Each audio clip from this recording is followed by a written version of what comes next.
সূরা আল কাহাফ। বিসমিল্লাহির রহমানির রহিম। রহমান রহিম আল্লাহ তাআলার নামে।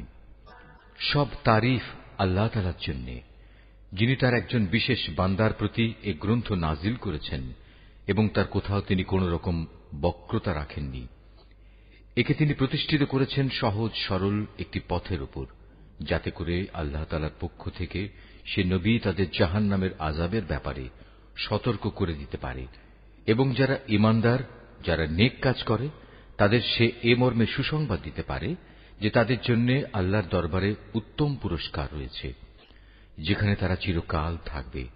এবং সেসব লোকদেরও ভয় দেখাবে যারা মূর্খের মতো বলে আল্লাহ তাআলা সন্তান গ্রহণ করেছেন। এ দাবির পক্ষে তাদের কাছে কোনো জ্ঞান সম্মত দলিল প্রমাণ নেই। তাদের বাপ দাদাদের কাছেও এ ব্যাপারে কোনো যুক্তি ছিল না। এটা সত্যিই বড় একটি কঠিন কথা যা তাদের মুখ থেকে বের হচ্ছে। আসলে তারা জঘন্য মিথ্যা ছাড়া কিছুই বলেনি। হে নবী, যদি এরা এ কথার উপর ঈমান না আনে, তাহলে মনে হয় দুঃখ কষ্টে তুমি এর পেছনে নিজেকেই বিনাশ করে দেবে। যা কিছু এ জমিনের বুকে আছে, আমি তাকে তার জন্য শোভা বর্ধনকারী করে পয়দা করেছি, যাতে করে মানুষদের আমি পরীক্ষা করতে পারি যে তাদের মধ্যে কাজকর্মের দিক থেকে কে বেশি উত্তম। অতঃপর একদিন আমি যা কিছু এ জমিনে আছে ধ্বংস করে দিয়ে একে উদ্ভিদ শূন্য মাটিতে পরিণত করে দেব। হে নবী, তুমি গুহা ও পাহাড়ের উপত্যকার অধিবাসীদের সম্পর্কে কি মনে করো? তারা আমার নিদর্শন সমূহের মধ্যে একটি বিস্ময়কর নিদর্শন ছিল। ঘটনাটি এমন হয়েছিল, কতিপয় যুবক যখন গুহায় আশ্রয় নিল এবং আল্লাহর দরবারে এই বলে দোয়া করল, হে আমাদের মালিক, একান্ত তোমার কাছ থেকে আমাদের উপর অনুগ্রহ দান করো। আমাদের এই কাজকর্ম আঞ্জাম দেওয়ার জন্য তুমি আমাদের সঠিক পথ দেখাও। অতঃপর আমি গুহার ভেতরে তাদের কানে বহু বছর ধরে ঘুমের পর্দা লাগিয়ে রাখলাম। তারপর এক পর্যায়ে আমি তাদের ঘুম থেকে উঠিয়ে দিলাম, যাতে করে আমি একথা জেনে নিতে পারি তাদের দুদলের মধ্যে কোন দলটি ঠিক করে বলতে পারে যে তারা কতদিন সেখানে অবস্থান করেছিল। হে নবী, আমি তোমার কাছে তাদের বৃত্তান্ত সঠিকভাবে বর্ণনা করছি। মূলত তারা ছিল কতিপয় নওজোয়ান ব্যক্তি, যারা তাদের মালিকের উপর ঈমান এনেছিল। আমি তাদের হেদায়েতের পথে এগিয়েও দিয়েছিলাম। আমি তাদের অন্তঃকরণকে ধৈর্য দ্বারা দৃঢ়তা দান করেছি। যখন তারা আল্লাহর পথে দাঁড়িয়ে গেল এবং ঘোষণা করল, আমাদের মালিক তো হচ্ছেন তিনি, যিনি আসমান সমূহ ও জমিনের মালিক। আমরা কখনো আল্লাহ তাআলা ছাড়া আর কাউকে ডাকব না। যদি আমরা এমন অযৌক্তিক কথা বলি, তাহলে তা হবে মারাত্মক দিন বিরোধী কাজ। এরা হচ্ছে আমাদের স্বজাতির লোক, যারা তাকে বাদ দিয়ে অসংখ্য মাবুদের গোলামি গ্রহণ করেছে। তারা যদি সত্যবাদী হয়, তাহলে তারা স্পষ্ট দলিল নিয়ে আসে না কেন? তার চাইতে বড় জালেম আর কে, যে আল্লাহ তাআলার উপর মিথ্যা আরোপ করে? অতঃপর জোয়ানরা পরস্পরকে বলল, আল্লাহ তাআলা ছাড়া অন্যদের যারা মাবুদ বানায়, তাদের কাছ থেকে তোমরা যখন বিচ্ছিন্ন হয়ে চলেই গেলে, তখন তোমরা এখান থেকে বের হয়ে বিশেষ একটি গুহায় গিয়ে আশ্রয় নাও। তোমাদের মালিক তোমাদের উপর তার রহমতের ছায়া বিস্তার করে দেবেন এবং তোমাদের বিষয়গুলো তোমাদের জন্য সহজ করে দেবেন। হে নবী, তুমি যদি সে গুহা দেখতে, তাহলে দেখতে পেতে তারা তার মধ্যবর্তী এক প্রশস্ত চত্বরে অবস্থান করছে। সূর্য তার উদয়কালে তাদের গুহার দক্ষিণ পাশ দিয়ে হেলে যাচ্ছে, আবার যখন তা অস্ত যায় তখন তা গুহার বাম পাশ দিয়ে অতিক্রম করে। সূর্যের প্রখরতা কখনো তাদের কষ্টের কারণ হয় না। আসলে এ সবই হচ্ছে আল্লাহ তাআলার কুদরতের নিদর্শন। এ সব নিদর্শনের মাধ্যমে আল্লাহ তাআলা যাকে হেদায়েত দান করেন, সেই একমাত্র হেদায়েত প্রাপ্ত হয়, আর যাকে তিনি গোমরাহ করেন, সে কখনো কোনো পথ প্রদর্শনকারী ও অভিভাবক পেতে পারে না। হে নবী, তুমি যদি দেখতে, তাহলে তুমি তাদের ভাবতে তারা বুঝি জেগেই রয়েছে, যদিও তারা ছিল ঘুমন্ত। আমি তাদের কখনো ডানে কখনো বামে পরিবর্তন করে দিতাম। তাদের কুকুরটি গুহার সামনে তার হাত দুটি প্রসারিত করে পাহারারত অবস্থায় বসেছিল। তুমি যদি তাদের দিকে সত্যি উঁকি মেরে দেখতে, তাহলে তুমি অবশ্যই তাদের কাছ থেকে পেছন ফিরে পালিয়ে যেতে এবং তাদের এ আজব দৃশ্য দেখে তুমি নিঃসন্দেহে ভয়ে আতঙ্কিত হয়ে যেতে। এভাবেই তাদের আমি ঘুম থেকে উঠিয়ে দিলাম, যাতে করে তারা তাদের অবস্থান সম্পর্কে নিজেরা পরস্পরে জিজ্ঞাসাবাদ করে। কথা প্রসঙ্গে তাদের মধ্যে থেকে এক ব্যক্তি বলল, বলতো তোমরা এ গুহায় কতকাল অবস্থান করেছ? তারা বলল, বড় জোর একদিন কিংবা তার চাইতেও কম সময়ে আমরা এখানে অবস্থান করেছি। অতঃপর যখন তারা একমত হতে পারল না, তখন তারা বলল, তোমাদের মালিকই একথা জানেন, তোমরা এ গুহায় কতকাল অবস্থান করেছ। এখন সে বিতর্ক রেখে বরং তোমরা তোমাদের একজনকে তোমাদের এ রৌপ্য মুদ্রা সহ শহরে পাঠাও। সে বাজারে গিয়ে দেখুক কোন খাবার উত্তম, সেখান থেকে কিছু খাবার তোমাদের কাছে নিয়ে আসুক। সে যেন বিচক্ষণতার সাথে কাজ করে এবং সে যেন কাউকেই তোমাদের ব্যাপারে কিছু জানতে না দেয়। যদি তারা তোমাদের সম্পর্কে জানতে পারে, তাহলে তারা তোমাদের প্রস্তরাঘাত করে হত্যা করবে, কিংবা তোমাদের জোর করে তারা তাদের দিনে ফিরিয়ে নেবে। আর একবার তেমনটি হলে কখনোই তোমরা মুক্তি পাবে না। আর এভাবেই আমি একদিন তাদের ব্যাপার শহরবাসীদের জানিয়ে দিলাম, যাতে করে তারা একথা জানতে পারে মৃতকে জীবন দেওয়ার ব্যাপারে আল্লাহ তাআলার ওয়াদা আসলেই সত্য এবং কিয়ামতের আসার ব্যাপারেও কোন রকম সন্দেহ নেই। যখন তারা নিজেদের মধ্যে এ নিয়ে বিতর্ক করে যাচ্ছিল, তখন কিছু লোক বলল, তাদের সম্মানে তাদের উপর একটি স্মৃতিসৌধ নির্মাণ করে দাও। আসলে তোমাদের মালিকই তাদের সম্পর্কে সর্বাধিক খবর রাখেন। অপরদিকে যেসব মানুষ তাদের কর্তব্য কাজের উপর বেশি প্রভাবশালী ছিল, তারা বলল, স্মৃতিসৌধ বানানোর বদলে চলো আমরা তাদের উপর একটি মসজিদ বানিয়ে দেই। কিছু লোক বলে, গুহার অধিবাসীরা ছিল ৩ জন, ওদের মধ্যে চতুর্থটি ছিল ওদের পাহারাদার কুকুর। আবার কিছু লোক বলে তারা ছিল ৫ জন, তাদের ষষ্ঠটি ছিল ওদের কুকুর। আসলে অজানা অদেখা বিষয়সমূহের প্রতি এরা খামাখা অনুমান নিক্ষেপ করি এ সব কিছু বলছে। তাদের কেউ বলে ওরা ছিল ৭ জন এবং অষ্টমটি ছিল তাদের কুকুর। হে নবী, তুমি এদের বলো, হ্যাঁ, আমার মালিক ভালো করেই জানেন ওদের আসল সংখ্যা কত ছিল। তাদের সংখ্যা খুব কম সংখ্যক লোকই বলতে পারে। তুমিও এদের ব্যাপারে সাধারণ আলোচনার বাইরে বেশি বিতর্ক করো না এবং তাদের সম্পর্কে খামাখা অন্য মানুষদের কাছেও জিজ্ঞাসাবাদ করো না। হে নবী, কখনো কোনো কাজের ব্যাপারে একথা বলো না, এ কাজ আমি আগামীকাল করব। হ্যাঁ, বরং এভাবে বলো, আল্লাহ তাআলা যদি চান তাহলেই আমি আগামীকাল এ কাজটা করব। যদি কখনো কোনো কিছু ভুলে যাও, তাহলে তোমার মালিককে স্মরণ করো এবং বলো, সম্ভবত আমার মালিক এ কাহিনীর চাইতে নিকটতর কোনো কল্যাণ দিয়ে আমাকে পথ দেখাবেন। তারা তাদের এ গুহায় কাটিয়েছে মোট ৩০০ বছর। কেউ অবশ্য এর সাথে আরো ৯ বছর যোগ করেছে। হে নবী, তুমি বলো, বস্তুত একমাত্র আল্লাহ তাআলাই সঠিক করে বলতে পারেন ওরা গুহায় কত বছর কাটিয়েছে। আসমান সমূহ ও জমিনের যাবতীয় অজানা অদেখা বিষয়ের জ্ঞান তো একমাত্র তার জন্য নির্দিষ্ট রয়েছে। কত সুন্দর দ্রষ্টা তিনি, কত সুন্দর শ্রোতা তিনি। তিনি ছাড়া তাদের দ্বিতীয় কোনই অভিভাবক নেই। আল্লাহ তাআলা নিজের কর্তৃত্ব ও ক্ষমতায় অন্য কাউকে কখনো শরীক করেন না। হে নবী, তোমার উপর তোমার মালিকের যে কিতাব নাজিল করা হয়েছে তা তুমি তেলাওয়াত করতে থাকো। তার কিতাবে বর্ণিত কথাবার্তা রদবদল করার কেউই নেই। তিনি ছাড়া তুমি আর কোনই আশ্রয়স্থল পাবে না। হে নবী, তুমি নিজেকে সদা সেসব মানুষদের সাথে রেখে চলবে যারা সকাল সন্ধ্যায় তাদের মালিককে ডাকে, তারা একমাত্র তাঁরই সন্তুষ্টি কামনা করে, এবং কখনো তাদের কাছ থেকে তোমার স্নেহের দৃষ্টি ফিরিয়ে নিও না।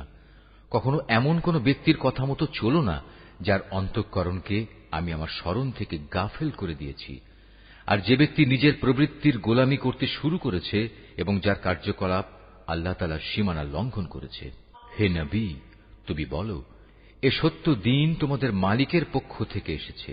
সুতরাং যার ইচ্ছা সে এর উপর ঈমান আনুক, আর যার ইচ্ছা সে তা অস্বীকার করুক। আমি তো এই অস্বীকারী জালেমদের জন্য এমন এক আগুন প্রস্তুত করে রেখেছি যার বেষ্টনী তাদের পুরোপুরি পরিবেষ্টন করে রাখবে। যখন তারা পানির জন্য ফরিয়াদ করতে থাকবে, তখন এমন এক গলিত ধাতুর মতো পানীয় দ্বারা তাদের ফরিয়াদের জবাব দেয়া হবে যা তাদের সমগ্র মুখমণ্ডল জ্বালিয়ে পুড়িয়ে দেবে। কি ভীষণ হবে সে পানীয়, আর কি নিকৃষ্ট হবে তাদের আশ্রয়ের স্থানটি। আর যারাই আল্লাহ তাআলার উপর ঈমান এনেছে এবং ভালো কাজ করেছে, তাদের কোনো আশঙ্কা নেই। আমি কখনো তাদের বিনিময় বিনষ্ট করি না যারা নেক কাজ করে। এদের জন্য রয়েছে এমন এক স্থায়ী জান্নাত যার পাদদেশ দিয়ে ঝর্ণাধারা প্রবাহিত হবে। তাদের সেখানে সোনার কাঁকুন দ্বারা অলঙ্কৃত করা হবে। তারা পরিধান করবে সূক্ষ্ম ও পুরু রেশমের পোশাক। উপরন্তু তারা সমাসীন হবে এক সুসজ্জিত আসনে। কত সুন্দর তাদের এই বিনিময়, কত চমৎকার তাদের আশ্রয়ের এই স্থানটি। হে নবী, তাদের শিক্ষার জন্য তুমি দুজন লোকের উদাহরণ পেশ করো, যাদের একজনকে আমি 2 আঙুরের বাগান দান করেছিলাম এবং এ 2 কতিপয় খেজুর গাছ দ্বারা পরিবেষ্টিত করে রেখেছিলাম। আবার এ 2 মধ্যবর্তী স্থানকে পরিণত করেছিলাম একটি সুফলা শস্য ক্ষেত্র রূপে। উভয় বাগানই এক পর্যায়ে যথেষ্ট ফল দান করল। ফলদানে বাগান 2 কোন রকম ত্রুটি করেনি। উভয় বাগানের ফাঁকে ফাঁকে আমি পানির ঝর্ণাধারাও প্রবাহিত করে রেখেছিলাম। এক পর্যায়ে তার অনেক ফল হয়ে গেল। অতঃপর একদিন সে তার সাথীকে কথা প্রসঙ্গে বলল, দেখো, আমি ধন সম্পদের দিক থেকে তোমার চাইতে যেমন বড়, তেমনি জনবলেও আমি তোমার চাইতে বেশি শক্তিশালী। নিজের শক্তি সামর্থ্যের ব্যাপারে বাড়াবাড়ি করতে করতে সে নিজের বাগানে গিয়ে প্রবেশ করল এবং বলল, আমি ভাবতেই পাচ্ছি না এ বাগানের সৌন্দর্য কোনদিন নিঃশেষ হয়ে যাবে। আমি এও মনে করি না একদিন এসব ধ্বংস হয়ে কিয়ামত প্রতিষ্ঠিত হবে এবং কিয়ামতের পর আমাকে যদি আমার মালিকের সামনে ফিরিয়ে নেওয়াও হয়, তাহলে এর চাইতে উৎকৃষ্ট কোনো কিছু আমি সেখানে পাব। তার সে গরিব সাথীটি, যে তার সাথে কথা বলছিল, বলল, এ পার্থিব সম্পদ দেখে তুমি কি সত্যি সে মহান সত্তাকে অস্বীকার করছো, যিনি তোমাকে প্রথমত মাটি থেকে অতঃপর শুক্র কণা থেকে পয়দা করেছেন, পরিশেষে তিনি তোমাকে একটি মানুষের আকৃতিতে পূর্ণাঙ্গ করেছেন? কিন্তু আমি তো বিশ্বাস করি সেই সৃষ্টিকর্তা আল্লাহ তাআলাই হচ্ছেন আমার মালিক এবং আমার মালিকের কোনো কাজের সাথেই আমি কাউকে শরীক করি না। কত ভালো হতো তুমি যখন তোমার ফলবতী বাগানে প্রবেশ করলে তখন যদি তুমি একথা বলতে, আল্লাহ তাআলা যা চেয়েছেন তাই হয়েছে। আল্লাহ তাআলা ব্যতিরেকে কারোই কিছু ঘটানোর শক্তি নেই। যদিও তুমি আমাকে ধনে জনে তোমার চাইতে কম দেখলে, কিন্তু আমি আল্লাহ তাআলার উপর ঈমান রাখি।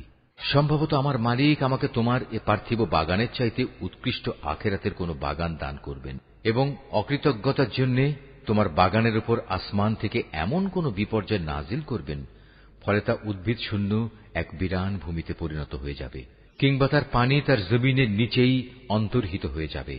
তেমন কিছু হলে তুমি কখনো তা আবার খুঁজে আনতে পারবে না। অতঃপর তাই ঘটল। তার বাগানের ফল ফলারিকে বিপর্যয় এসে ঘিরে ফেলল। তখন সে ব্যক্তি সেই ব্যয়ের উপর, যা সে বাগানের শোভাবর্ধনের পেছনে করেছিল, হাতের উপর হাত রেখে আক্ষেপ করতে লাগল। বাগানের অবস্থা এমন হল যা তা মুখ থুবড়ে পড়ে থাকল এবং সে নিজের ভুল বুঝতে পেরে বলতে লাগল, কত ভালো হতো যদি আমি আমার মালিকের ক্ষমতার সাথে অন্য কাউকে শরীক না করতাম। যারা বাহাদুরি করেছে তাদের কোনো দলই আজ তাকে আল্লাহর এই প্রতিশোধের মোকাবেলায় সাহায্য করার জন্য অবশিষ্ট রইল না। না সে নিজে কোন রকম প্রতিশোধ নিতে পারল, কেননা এখানে রক্ষা করা যাবতীয় এখতিয়ার একমাত্র আল্লাহ তাআলার, যিনি একমাত্র সত্য। পুরস্কার দানে ও পরিণাম নির্ধারণে তিনিই উত্তম। হে নবী, তুমি এদের কাছে দুনিয়ার জীবনের উদাহরণ পেশ করো। এই জীবনটা হচ্ছে এমন যেমন আমি আকাশ থেকে পানি বর্ষণ করি, যার কারণে জমিনের উদ্ভিদ ঘন সুশোভিত হয়ে ওঠে।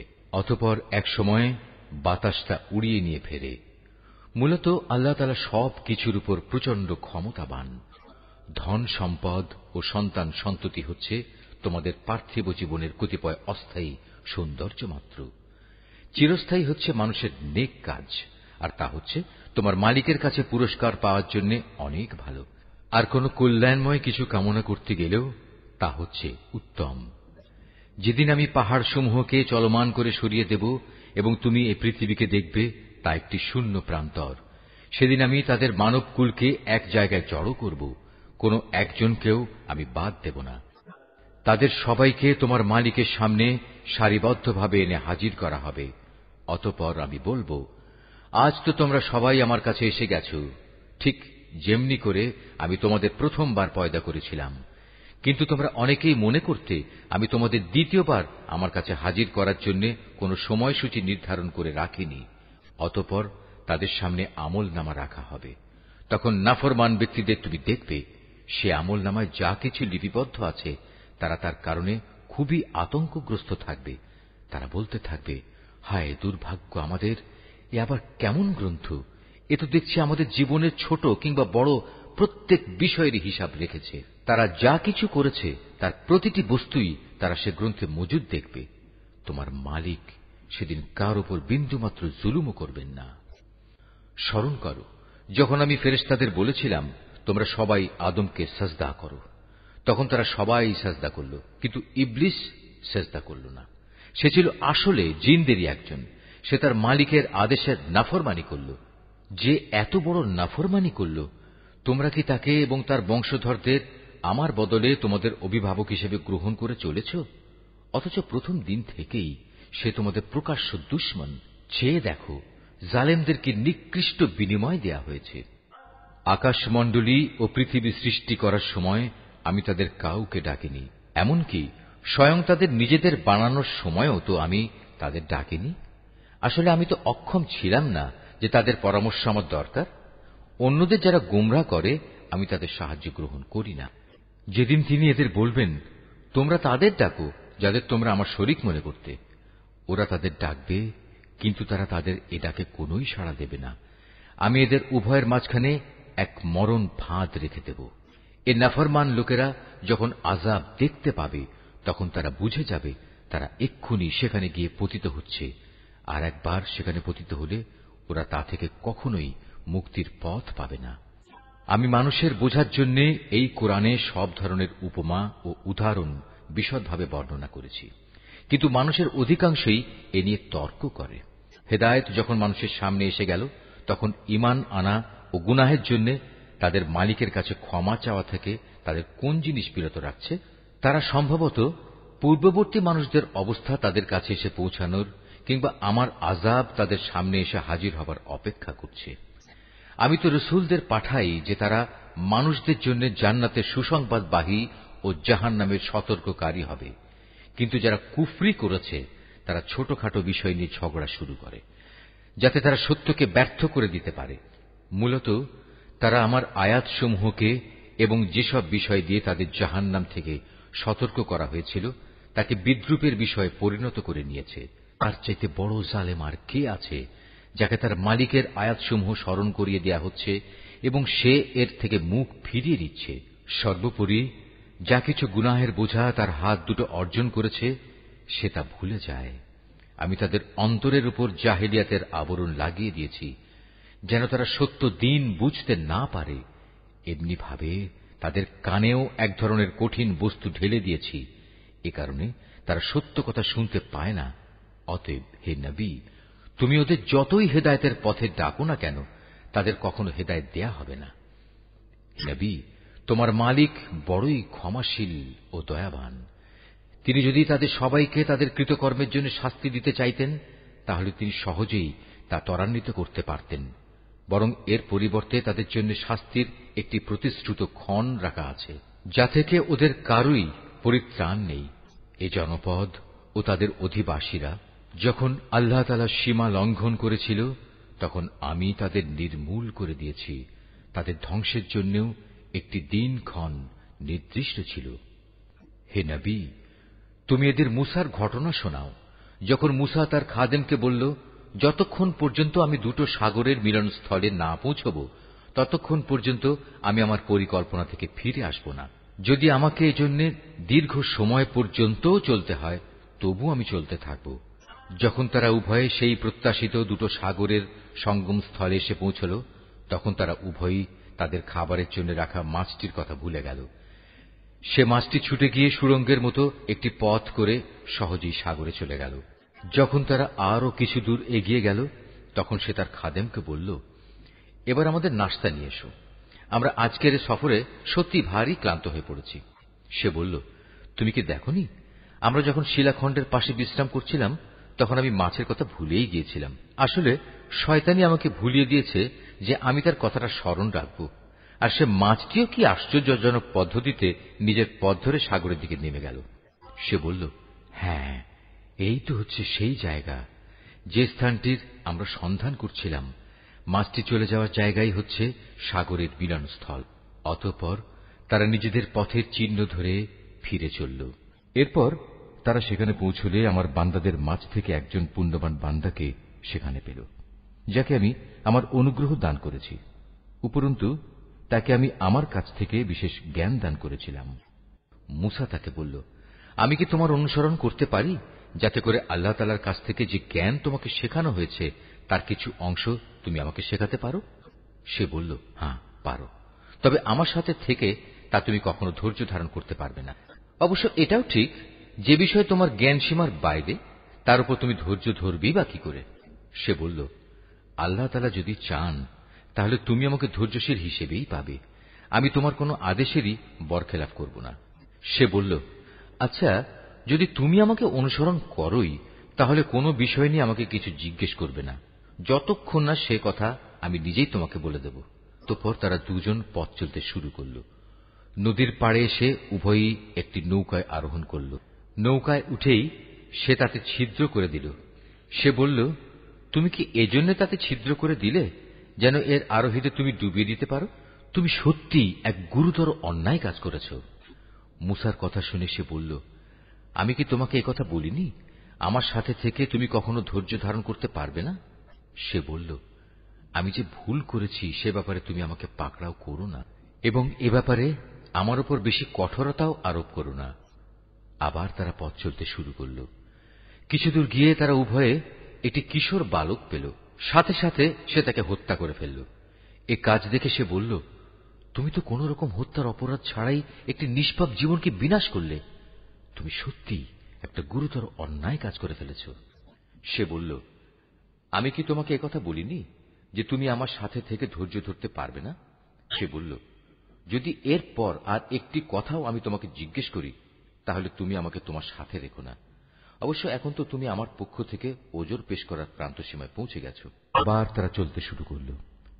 কিছুদূর এগিয়ে তারা জনপদের অধিবাসীদের কাছে পৌঁছল।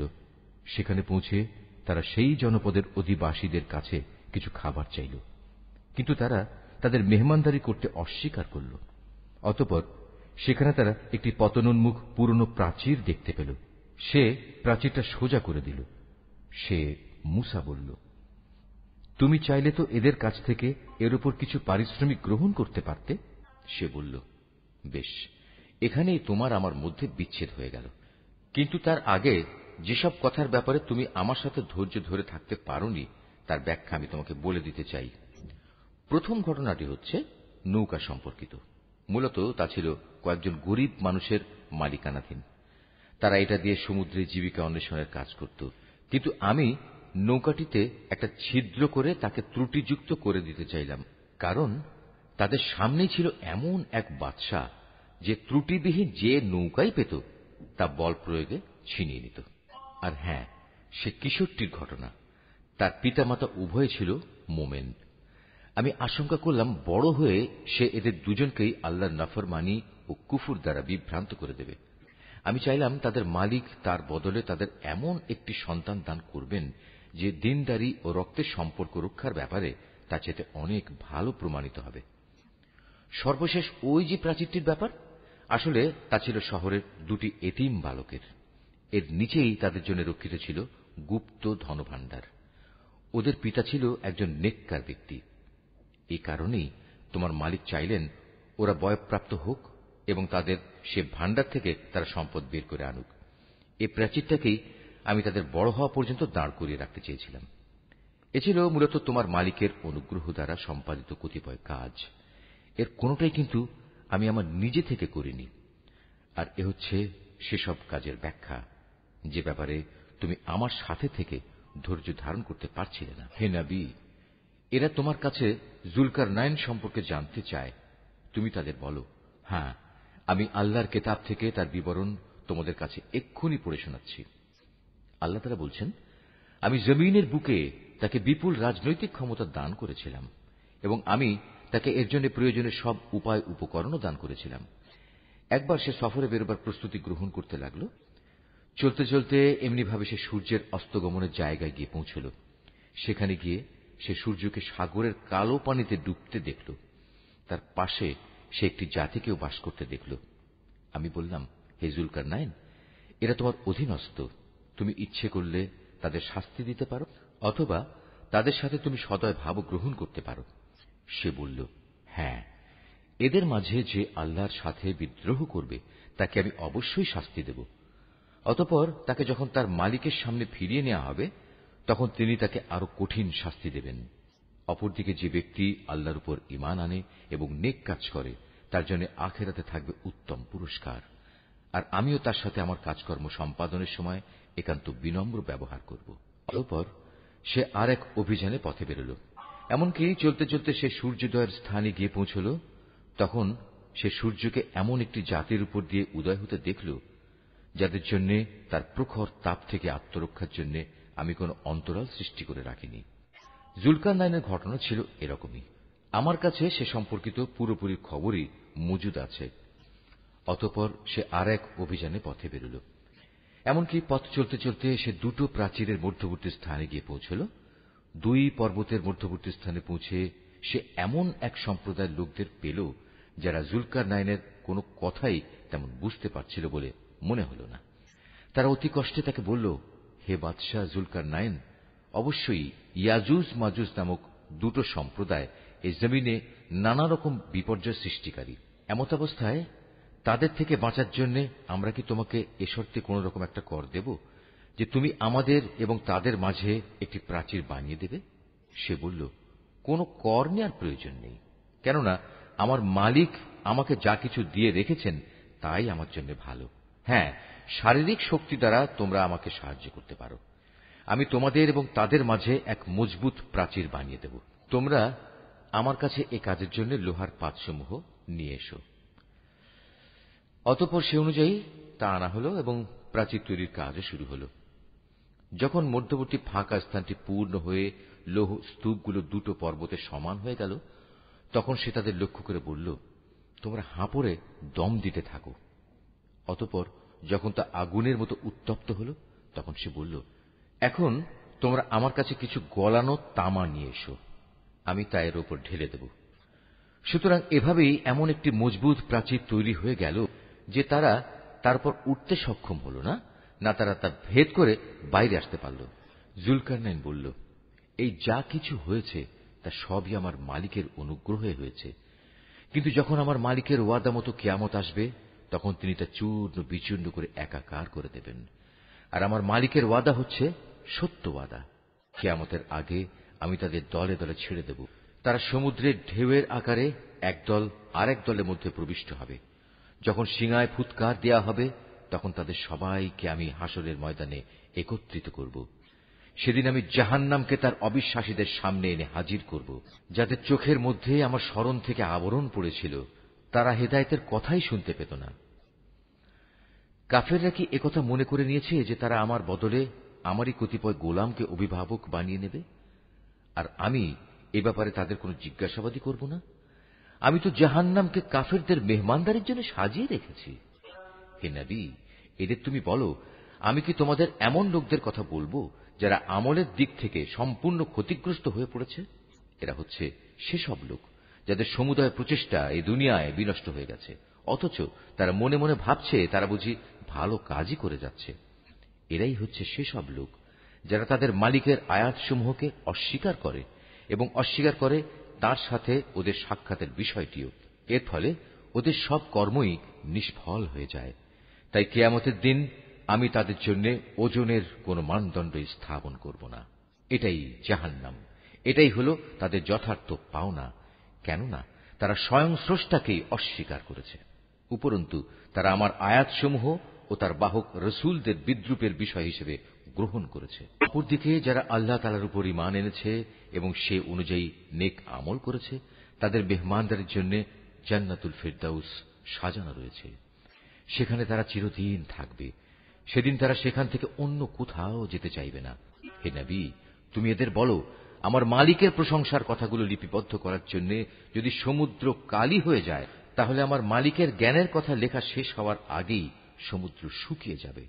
এমনকি যদি আমি তার মতো আরো সমুদ্রকে লেখার কালি করে সাহায্য করার জন্য নিয়ে আসি তবু। হে নবী, তুমি এদের বলো, আমি তো তোমাদের মতোই একজন রক্ত মাংসের মানুষ, তবে আমার উপর ওহী নাজিল হয় আর সে ওহীর মূল কথা হচ্ছে তোমাদের মাবুদ হচ্ছেন একজন। অতএব তোমাদের মাঝে যদি কেউ তার মালিকের সাক্ষাৎ কামনা করে সে যেন হামেশা নেক আমল করে, সে যেন কখনো তার মালিকের ইবাদতে অন্য কাউকে শরীক না করে।